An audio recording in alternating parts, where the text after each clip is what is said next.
अस्सलामुअलैकुम। आज हम स्टार्ट करने जा रहे हैं पेनक्रियास की पैथोलॉजी।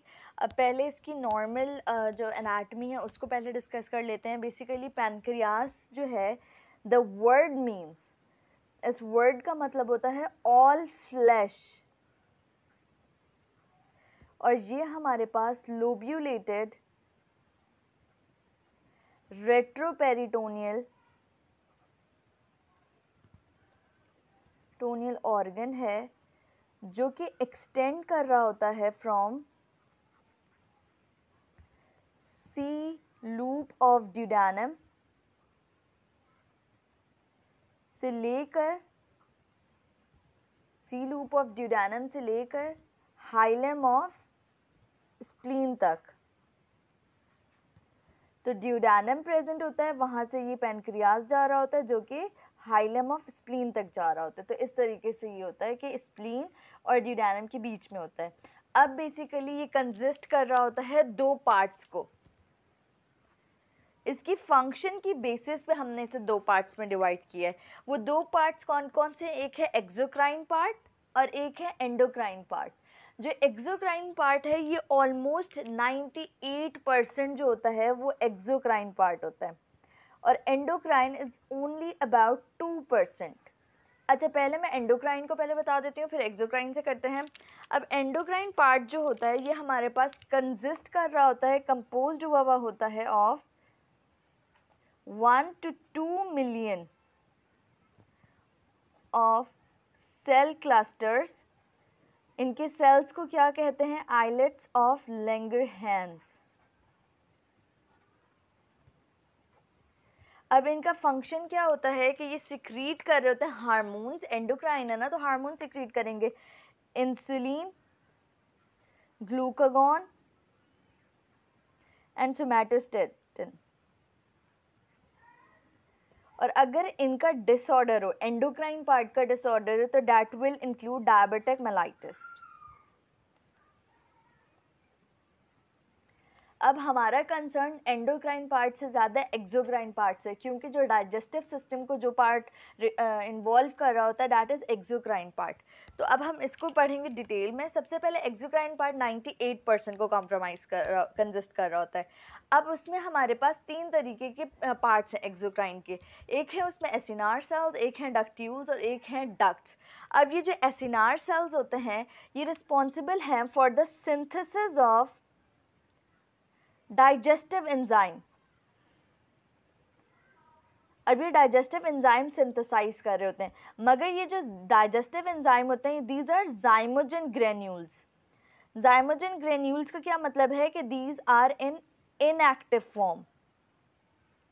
इनएक्टिव फॉर्म में ये रिलीज़ करेंगे।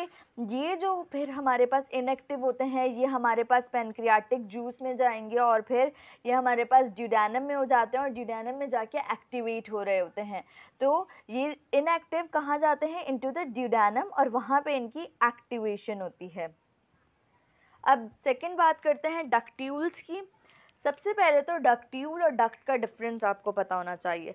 डक्ट्यूल्स और डक्ट का डिफरेंस ये है कि these are lined by cuboidal cells,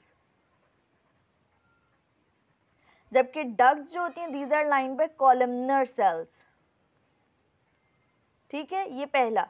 दूसरा ये कि डक्ट्यूल सेल्स जो होती हैं रिस्पॉन्सिबल हैं फॉर द बाइकार्बोनेट सिक्रीशन। हमें पता है कि जो हमारे पास ड्यूडेनम होता है उसकी अल्कलाइन कंडीशन होती है, अल्कलाइन उसकी पीएच होती है। तो ये अल्कलाइनिटी जो होती है वो प्रोवाइड हो रही थी by this bicarbonate secretion from the pancreas. Pancreatic juice में ये भी जाता है जो कि उसको अल्कलाइन नेचर प्रोवाइड कर रहा होता है। और जबकि कॉलमनर सेल्स यानी डक्ट्स क्या प्रोड्यूस कर रही होती है? म्यूसिनस सिक्रीशन, म्यूकस की सिक्रीशन कर रही होती हैं ये बात होगी। अब दूसरी बात ये कि हमारे पास यहाँ पे डक्ट में प्रेजेंट होता है जो इनके एपिथेलियल सेल्स हैं, they express cystic fibrosis transmembrane conductance regulator. एक हमारे पास ये सिस्टिक फाइब्रोस ट्रांसमेम्ब्रेनस कंडक्टेंस होती है जो कि CFTR जिसको बोलते हैं, CFTR, अगर इसकी म्यूटेशन होती है तो हमारे पास एक डिजीज़ भी होती है ना, सिस्टिक फाइब्रोसिस। तो ये हमारे पास क्लोरीन और म्यूसिन की जो होती है वो ट्रांसपोर्ट को रेगुलेट कर रहा होता है, ठीक है। तो ये columnar sales of the ducts में प्रेजेंट होगी, बाकी कहीं नहीं प्रेजेंट होता। अब अगर यहाँ पे इस रीजन में कोई मसला हो जाए तो इसमें हमारे पास डिजीज़ कौन कौन सी हो सकती है? डिजीज़ इंक्लूड करती है एक्यूट और क्रोनिक पैनक्रियाटाइटिस, और इसकी म्यूटेशन हो जाए तो सिस्टिक फाइब्रोसिस। अब बात करते हैं कि ये जो एंजाइम सीक्रीट हो रहे होते हैं ये डाइजेस्टिव एंजाइम है, तो पैनक्रियास खुद को कैसे प्रोटेक्ट करता है फ्रॉम दिस ऑटो डाइजेशन? तो उसमें हमारे पास ये है कि नंबर 1 तो ये है कि पैनक्रियाटिक एंजाइम्स सीक्रीट ही इनएक्टिव फॉर्म में होते हैं, are synthesised in inactive form.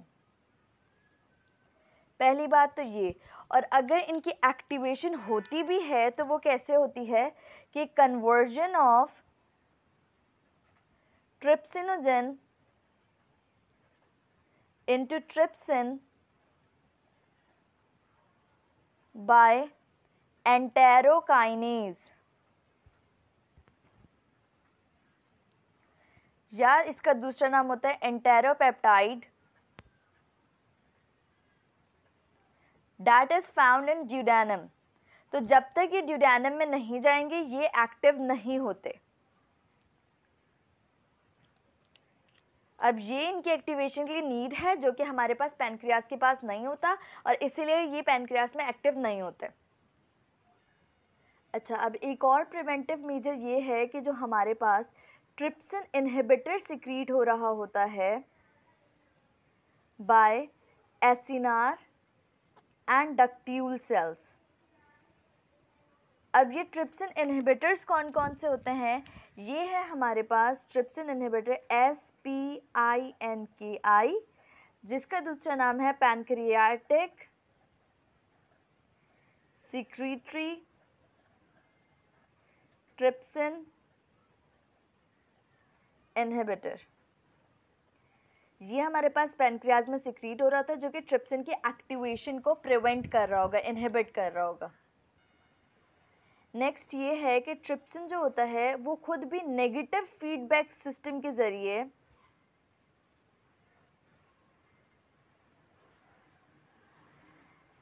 खुद को इनएक्टिवेट कर देता है। जब उसको आइडिया हो जाता है कि जितनी नीड थी फॉर द डाइजेशन वो कंप्लीट हो गई, तो वो नेगेटिव फीडबैक सिस्टम के ज़रिए खुद ही इनहिबिट हो जाता है। और लास्ट पॉइंट ये है कि एसिनार सेल्स जो होते हैं ये खुद ही हमारे पास रेजिस्टेंट होते हैं to the action of activated enzyme. अब यहाँ तक हमने पैनक्रियास का ओवरव्यू कंप्लीट कर लिया। नेक्स्ट वीडियो में इंशाल्लाह कंजेनाइटल एनोमलीज करते हैं।